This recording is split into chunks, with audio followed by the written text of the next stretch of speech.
Psicología de las masas, por Gustave Le Bon. 3. Introducción.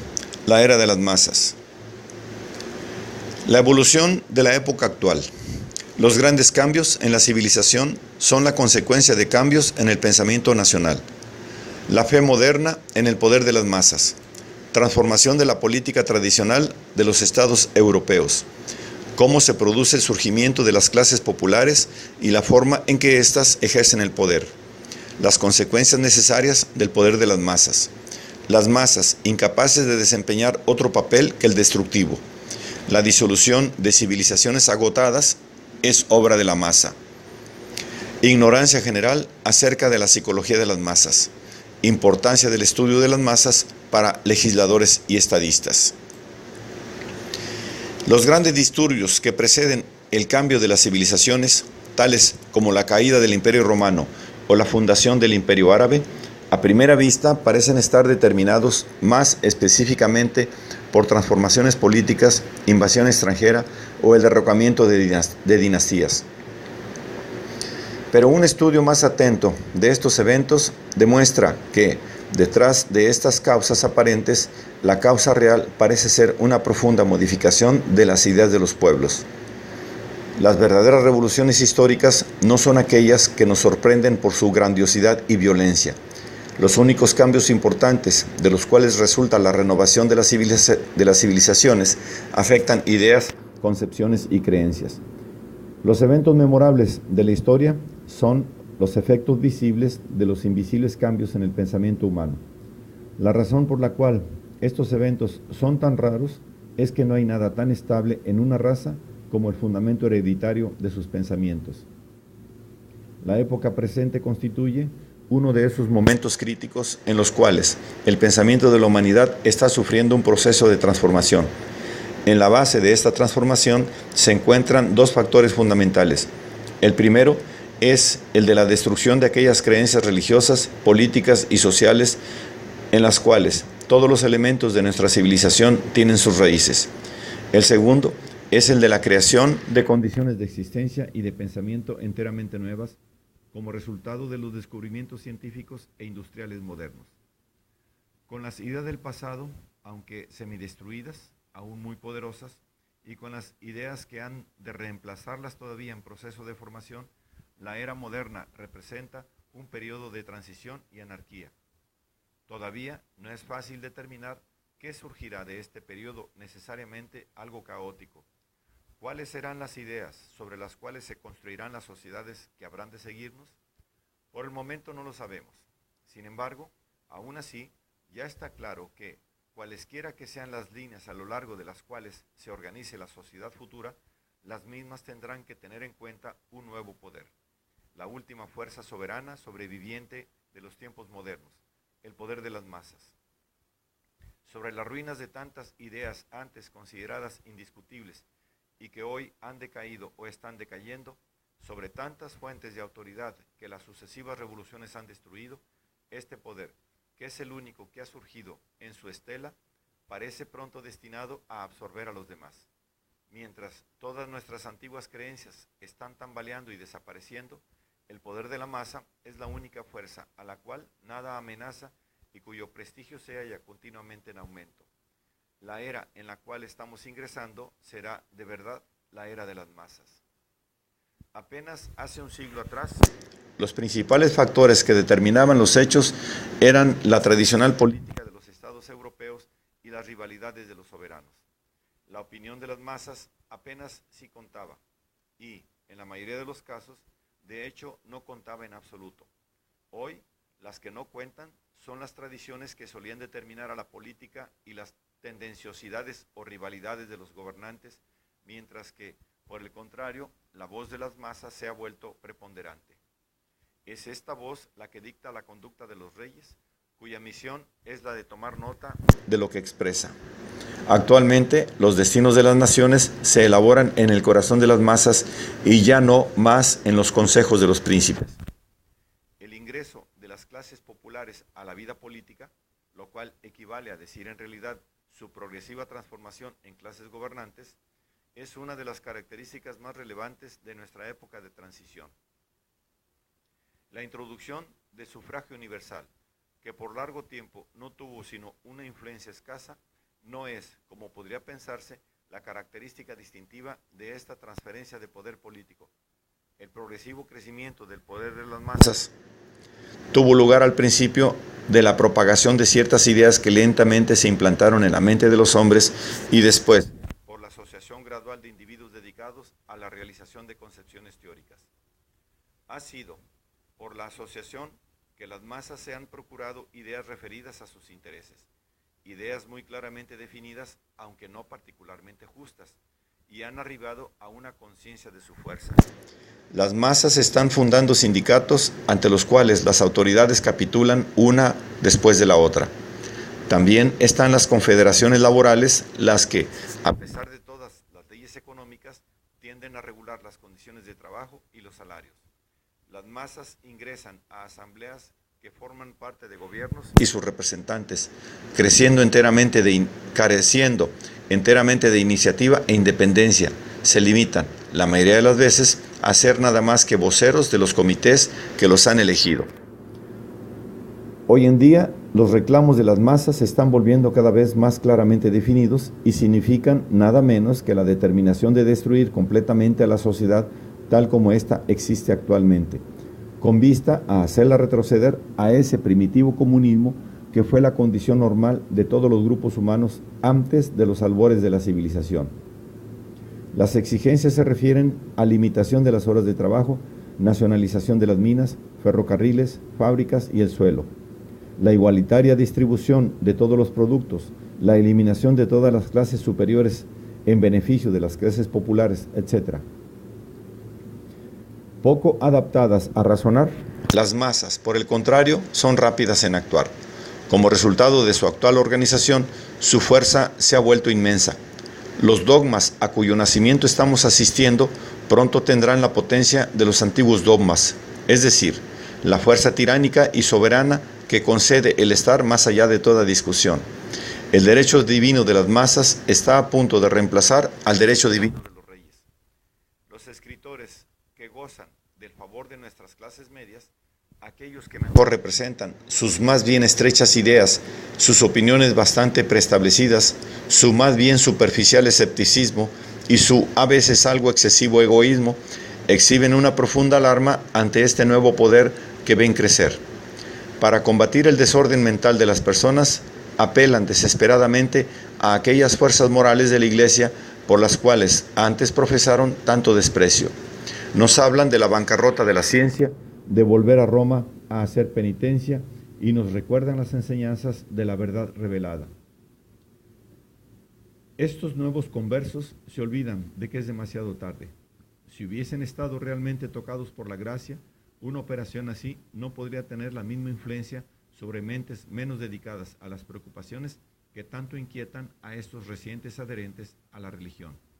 Las masas repudian hoy a los dioses que sus admonitores repudiaron ayer y ayudaron a destruir. No hay poder alguno, humano o divino, que pueda obligar una corriente a fluir hacia atrás, de regreso a sus fuentes.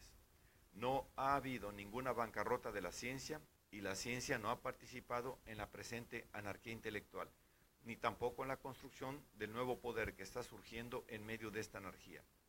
La ciencia nos prometió la verdad, o al menos un conocimiento de las relaciones que nuestra inteligencia puede aprender. Nunca nos prometió paz ni felicidad. Soberanamente indiferente a nuestros sentimientos, es sorda a nuestras lamentaciones. Está en nosotros aprender a vivir con la ciencia, puesto que nada puede devolvernos las ilusiones que ha destruido.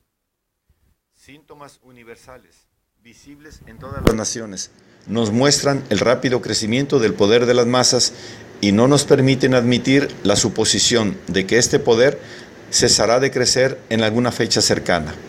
Sea cual fuere el destino que este poder nos tiene reservado, tendremos que aceptarlo.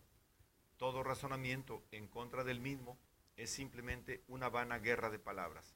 Por cierto, es posible que el advenimiento del poder de las masas marque una de las últimas etapas de la civilización occidental, el completo sumergimiento en uno de esos periodos de confusa anarquía que siempre parecen destinados a preceder el nacimiento de toda nueva sociedad. Pero, ¿podría evitarse este resultado? Hasta el presente, estas destrucciones completas de una civilización gastada han constituido la tarea más obvia de las masas. Realmente, no es tan solo en la actualidad en donde podemos rastrear esto. La historia nos dice que, desde el momento en que pierden su vigor las fuerzas morales sobre las cuales ha descansado una civilización, su disolución final resulta producida por esas masas inconscientes y brutales que denominamos bastante justificadamente como bárbaras.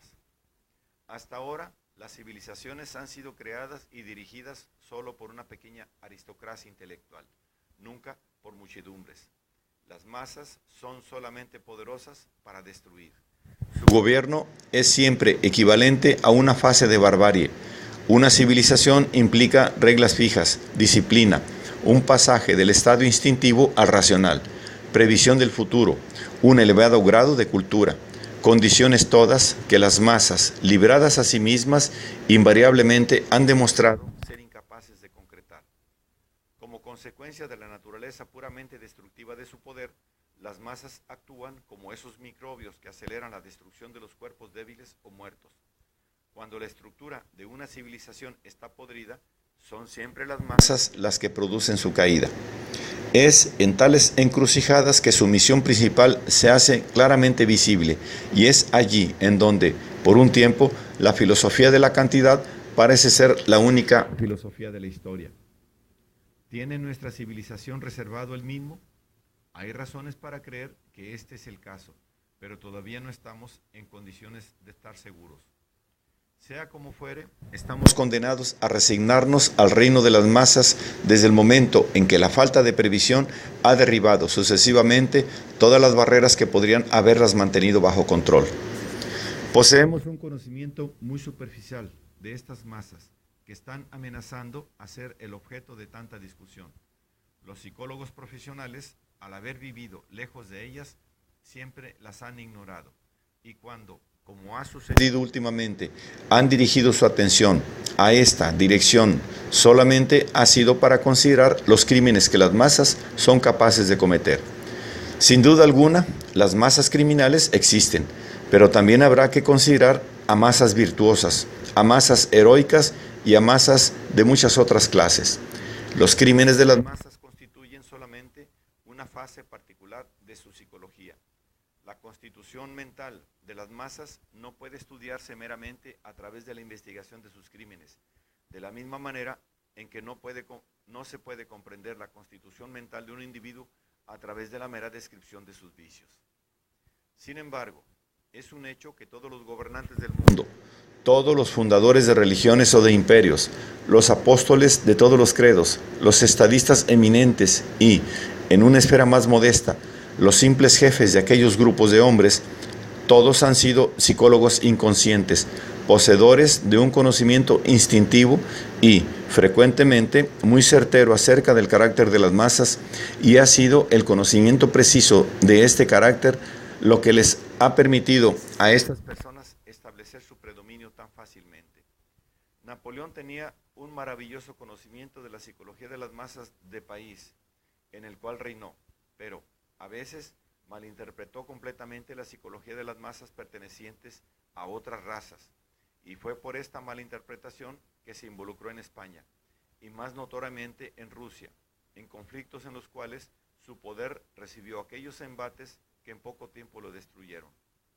El conocimiento de la psicología de las masas es, hoy en día, el último recurso del estadista que no desea gobernarlas. Esto se está volviendo una cuestión muy difícil, pero que, en todo caso, no desea ser gobernado demasiado por ellas. Solamente obteniendo alguna clase de percepción de la psicología de las masas se puede comprender cuán superficial es sobre ellas la acción de leyes e instituciones, cuán impotentes son para sostener cualquier opinión diferente de aquellas que les son impuestas, y que no es posible dirigirlas mediante reglas basadas en teorías de equidad pura, sino buscando lo que las impresiona y lo que las seduce. Por ejemplo, si un legislador desease imponer un nuevo impuesto, ¿debería elegir aquel que le parezca más justo? De ninguna manera. En la práctica, el impuesto más injusto puede ser el mejor para las masas. Y si, al mismo tiempo, resulta ser el menos obvio y aparentemente el menos gravoso, tanto más fácilmente será tolerado. Es por esta razón que un impuesto indirecto, por más exorbitante que sea, siempre será aceptado por las masas porque, pagado diariamente en fracciones de centavos sobre objetos de consumo, no interferirá con los hábitos de la masa y pasará desapercibido. Reemplacémoslo por un impuesto proporcional sobre salarios o ingresos de cualquier otro tipo, pagadero en una suma íntegra. Y aun cuando esta imposición fuese teóricamente 10 veces menor gravosa que el otro, seguramente será causa de una protesta unánime.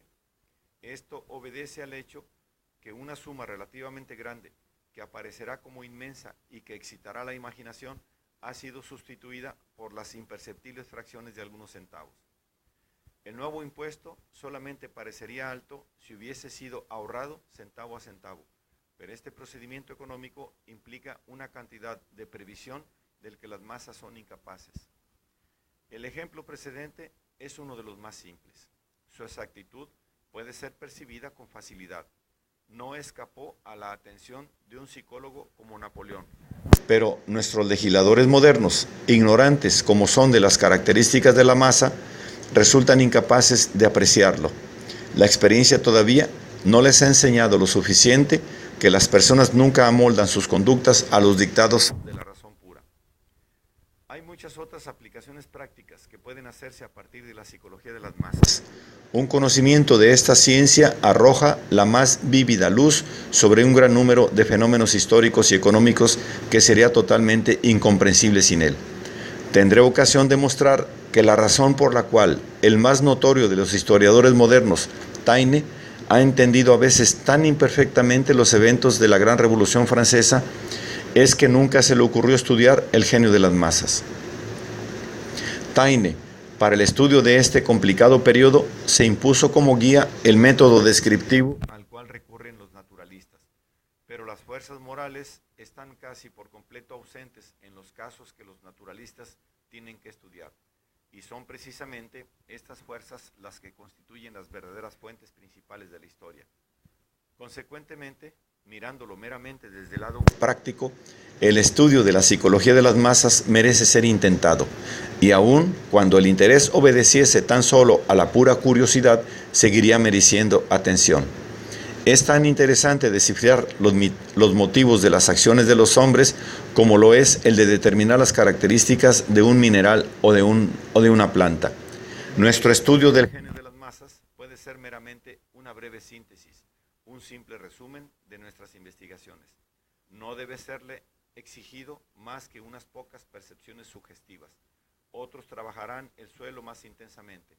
Hoy solo tocamos la superficie de un terreno todavía casi virgen.